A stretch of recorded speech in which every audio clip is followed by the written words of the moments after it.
Welcome to the Closet Calvinist podcast. Some Christians have an inner Calvinist in them and don't even realize it.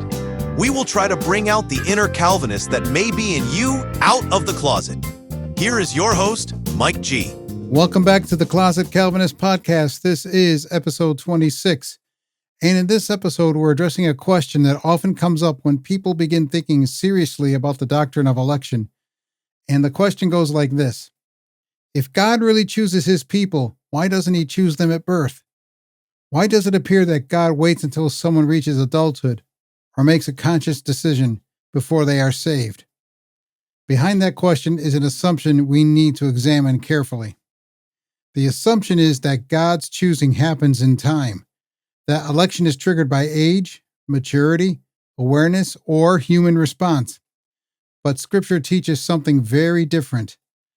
In this episode, we're going to show from the Bible that God's choosing does not happen at birth, adulthood, or any point within human history at all. God's choosing is eternal. The clearest place to begin is with what Scripture says about when God chooses. Paul tells us plainly in Ephesians chapter 1, verse 4, He chose us in him before the foundation of the world, that we should be holy and blameless before him.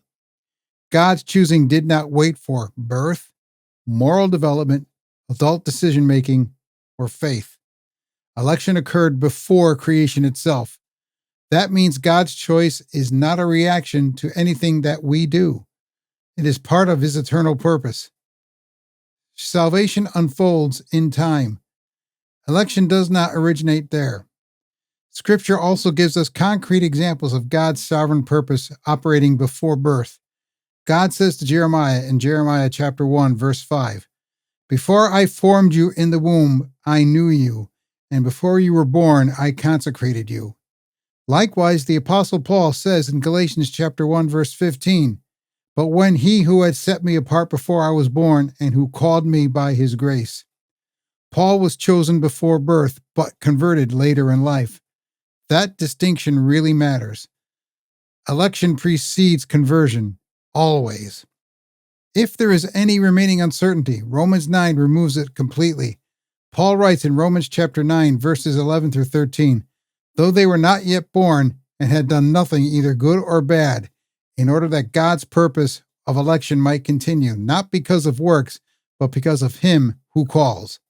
God chose Jacob over Esau before either had done anything. Why is that? So that God's purpose of election would stand. Not because of actions, not because of distinctions, not because of age, but because of God. Here's the key distinction many people miss. Election is eternal. Conversion happens in time. God chooses his people eternally, but he saves them at the moment he appoints. That's why Scripture shows people being saved as children, as adults, or later in life. Different timing. Same eternal choice.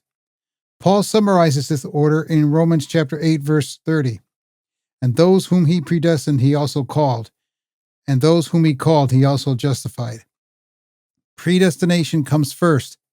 Calling follows. Faith and justification occurs in time. Election does not wait for belief. Belief flows from election. Another reason this question arises is because many assume people are born spiritually neutral, but Scripture never teaches that. David says in Psalms 51, verse 5, Behold, I was brought forth in iniquity, and in sin did my mother conceive me. Paul explains in Ephesians chapter 2, verse 1, And you were dead in the trespasses and sins. Dead people do not initiate salvation. If God waited for maturity, awareness, or moral reasoning before choosing, no one would ever be chosen.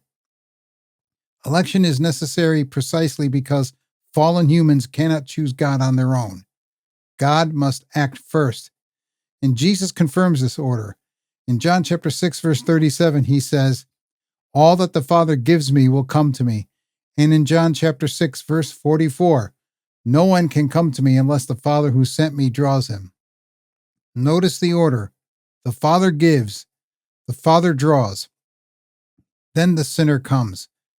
Faith does not create election. Election produces faith. This doctrine is not meant to confuse or trouble believers. It is meant to comfort them. If God chose you eternally, then salvation is secure. Grace is magnified. Boasting is excluded. Your salvation does not rest on how early you believed, how strong your faith felt, how consistent your obedience has been. It rests on God's eternal purpose. As Paul asks in 1 Corinthians 4, verse 7, what do you have that you did not receive? And the final takeaway, so why doesn't God choose his elect at birth? Because Scripture teaches that God's choosing does not happen at birth at all. It happens before time. God chooses eternally. God saves intentionally. Faith follows grace. The better question is not, why didn't God choose earlier? The biblical answer is, he already did. Thank you so much for listening to this episode of the Closet Calvinist podcast. May God richly bless your life. Grace and peace to you all. Thank you for listening to the Closet Calvinist podcast. If you have any questions, then please contact us at our email, mikeg@theclosetcalvinist.com, or visit our website at www.theclosetcalvinist.com.